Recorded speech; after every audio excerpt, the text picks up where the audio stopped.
Hi అండి, నేను మీ పార్థసారథి. మీరు చూస్తున్నారు పార్థు టెక్ వ్లాగ్స్. ఫ్రెండ్స్, ఈరోజు వీడియోలో వాట్సాప్ నుంచి వచ్చిన ఒక మంచి అప్డేట్ అయితే అంటే అప్డేట్ కాదు, ఒక ఫీచర్ వాట్సాప్ అయితే తీసుకొచ్చింది. ఆ ఫీచర్ గురించి మీకు ఎక్స్ప్లెయిన్ చేయబోతున్నాను. సో వీడియోని ఎక్కడ స్కిప్ చేయకుండా చూడండి. ఈ ఫీచర్ అనేది చాలా చాలా ఇంట్రెస్టింగ్ గా ఉంటుంది అనమాట. సో ఈ వీడియో స్టార్ట్ చేసే ముందు నాది ఒక చిన్న రిక్వెస్ట్ ఏంటంటే, ఇప్పటి వరకు ఎవరైతే నా ఛానల్ ని సబ్స్క్రైబ్ చేసుకోకుండా నా వీడియోస్ చూస్తున్నారో మర్చిపోకుండా తప్పకుండా సబ్స్క్రైబ్ చేసుకోండి. అంతేకాకుండా పక్కనే వచ్చిన బెల్ ఐకాన్ ని క్లిక్ చేసి ఆల్ అనే ఆప్షన్ ని యాక్టివేట్ చేసుకోండి. సో ఇంకా ఆలస్యం చేయకుండా వీడియోలోకి వెళ్ళిపోదాం. మరో విషయం ఏమంటే, ఈ వీడియోకు ముందు ప్రీవియస్ వీడియోలో నేను రెండు యూజ్ఫుల్ అయ్యే గాడ్జెట్స్, మన డైలీ లైఫ్ లో యూజ్ అయ్యే రెండు గాడ్జెట్స్ గురించి ఎక్స్ప్లెయిన్ చేస్తూ ఒక వీడియో చేశాను. ఆ వీడియో మీరు చూడకపోతే లింక్ ని డిస్క్రిప్షన్ లో ప్రొవైడ్ చేస్తాను. అక్కడికి వెళ్ళి మీరు చూడండి. ఆ వీడియో కూడా చాలా ఇంట్రెస్టింగ్ గా ఉంటుంది అనమాట.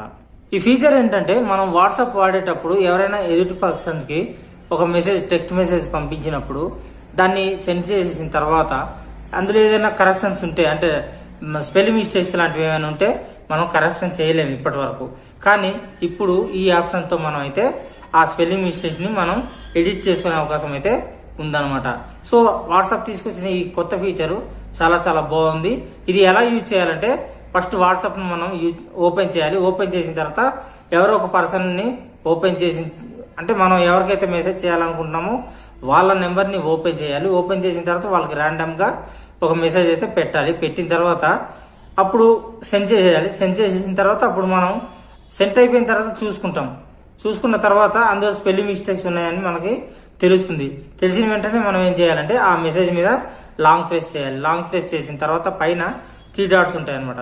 ఆ 3 డాట్స్ ని క్లిక్ చేస్తే 3 ఆప్షన్స్ వస్తాయి. కింద 3 ఆప్షన్ ఎడిట్ అనే ఆప్షన్ ఉంటుంది. ఆ ఆప్షన్ ని క్లిక్ చేసి అప్పుడు మనం ఏ మెసేజ్ అయితే ఎడిట్ చేయాలనుకుంటున్నామో ఆ మెసేజ్ ని మనం ఎరేజ్ చేసేసి అప్పుడు మళ్ళీ వేరే కొత్త మెసేజ్ టైప్ చేయడమో, లేకపోతే అదే మెసేజ్ లో కొన్ని అక్షరాలు తీసేయడము లాంటివి ఏదైనా చేసుకోవచ్చు అనమాట.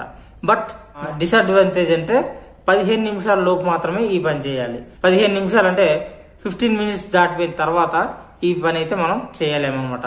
ఇది వాట్సాప్ నుంచి వచ్చిన ఒక కొత్త ఫీచర్ అని చెప్పుకోవచ్చు. సో ఈ ఫీచర్ మీకు ఎలా అనిపించింది, దీని గురించి కామెంట్ బాక్స్ లో కామెంట్ చేయండి. అంతేకాకుండా ఈ వీడియో మీకు నచ్చితే లైక్ చేయండి. మీ ఫ్రెండ్స్ అండ్ ఫ్యామిలీకి యూజ్ అవుతుంది అనుకుంటే షేర్ చేయండి. నెక్స్ట్ వీడియోలో మరొక ఇన్ఫర్మేటివ్ వీడియోతో మీ ముందుకు వచ్చేస్తాను. అంతవరకు సెలవు, bye bye, sign out now.